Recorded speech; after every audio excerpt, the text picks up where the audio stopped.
ನಮಸ್ಕಾರ ವೀಕ್ಷಕರೇ, ಶಿವಚಕ್ರವರ್ತಿ ಚಾನೆಲ್ಗೆ ಸ್ವಾಗತ. ಹುಣಸಗಿ ತಾಲೂಕಿನ ಸರ್ಕಾರಿ ಪದವಿ ಪೂರ್ವ ಕಾಲೇಜಿನಲ್ಲಿ ನೂತನ ಶೈಕ್ಷಣಿಕ ವರ್ಷದ ಪ್ರಾರಂಭೋತ್ಸವ ಕಾರ್ಯಕ್ರಮವನ್ನು ಸಂಭ್ರಮದಿಂದ ಆಚರಿಸಲಾಯಿತು.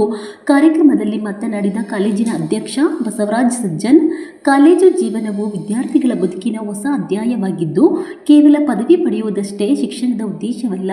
ಜ್ಞಾನ, ಕೌಶಲ್ಯ, ಶಿಸ್ತು, ಸಮಯ ಪಾಲನೆ ಹಾಗೂ ಉತ್ತಮ ವ್ಯಕ್ತಿತ್ವವನ್ನು ಬೆಳೆಸಿಕೊಳ್ಳಬೇಕು ಎಂದು ವಿದ್ಯಾರ್ಥಿಗಳಿಗೆ ಸಲಹೆ ನೀಡಿದರು. ಇಂದಿನ ಸ್ಪರ್ಧಾತ್ಮಕ ಯುಗದಲ್ಲಿ ಪುಸ್ತಕದ ಜ್ಞಾನದ ಜೊತೆಗೆ ಆತ್ಮವಿಶ್ವಾಸ, ಪರಿಶ್ರಮ, ಸೃಜನಶೀಲತೆ ಹಾಗೂ ಮಾನವೀಯ ಮೌಲ್ಯಗಳನ್ನು ಬೆಳೆಸಿಕೊಳ್ಳಬೇಕು. ಶಿಕ್ಷಕರ ಮಾರ್ಗದರ್ಶನವನ್ನು ಪಡೆದು ತಮ್ಮ ಗುರಿ ಸಾಧನೆಯತ್ತ ವಿದ್ಯಾರ್ಥಿಗಳು ಮುನ್ನಡೆಯಬೇಕು ಎಂದು ಹೇಳಿದರು.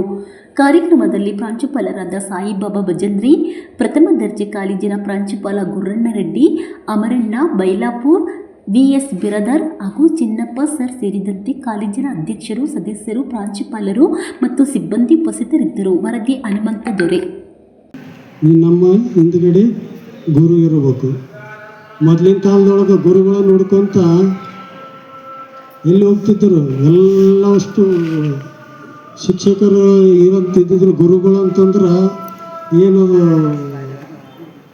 ಋಷಿಮುನಿಗಳು ಹೇಳ್ತಂತ ಗುರು ಪೀಠ ಅಂತಂದಿರ್ತಿದ್ವು. ಅಲ್ಲಿಗೆ ಹೋಗಿ ಕಲ್ತ ಬರ್ತಿದ್ರು.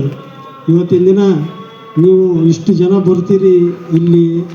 ಎಲ್ಲರೂ ಅದು ಬಿಟ್ಟು ಕ್ಲಾಸಿಂದ ಹೊರಗೆ ಕುಳಿತು ಆಗಲಿ, ಕ್ಲಾಸ್ ಬಂಕ್ ಮಾಡೋದಾಗಲಿ ಮಾಡಬಾರ್ದು ದಯವಿಟ್ಟು ಅಂತ ಹೇಳುತ್ತಾ ನನ್ನ ಚಿಕ್ಕ ಭಾಷಣಕ್ಕೆ ಚುಕ್ಕು ಇಟ್ಟು ಮುಗಿಸುತ್ತೇನೆ. ಜೈ ಹಿಂದ್, ಜೈ ಭಾರತ್. ಅದೇ ರೀತಿ ಇನ್ನೋರ್ವ ಅತಿಥಿಯಾಗಿ ಆಗಮಿಸಿದ ಶ್ರೀ ಚೆನ್ನಪ್ಪ ಸರ್ ಅವರು ಹಾಗೂ ನಮ್ಮ ಕಾಲೇಜು ಅಭಿವೃದ್ಧಿ ಸಮಿತಿಯ ಹಿರಿಯ ಸದಸ್ಯರಂತ ಶ್ರೀ ದೇಸಾಯಿ ಸರ್ ಅವರೇ, ಹಾಗೂ ನಮ್ಮ ಕಾಲೇಜು ಅಭಿವೃದ್ಧಿ ಸಮಿತಿಯ ಮಹಿಳಾ ಸದಸ್ಯರಂತ ಶ್ರೀ ಮೇಡಮ್ ಅವರು, ದೇವಮ್ಮ ಮೇಡಮ್ ಅವರೇ, ಹಾಗೂ ಮುಖ್ಯ ಗುರುಗಳಾದಂಥ ಚನ್ನಪ್ಪಣ್ಣನವರೇ ಮತ್ತು ಈ ಶಾಲೆಯ ಪ್ರಾಚಾರ್ಯರಾದಂಥ ಬಿರದರ್ ಸರ್ ಅವರು ಮತ್ತು ಆತ್ಮೀಯರು ಮತ್ತು ಈ ಶಾಲೆಯ ಪ್ರಾಚಾರ್ಯರಾದಂಥ ಅಮರಣ್ಣ ಸರ್ ಅವರೇ ಹಾಗೂ ಆತ್ಮೀಯ ಗೆಳೆಯರಾದಂಥ ಭೀಮರಾಯ ಬೂದ್ಯಾಳ್ ಅವರೇ ಮತ್ತು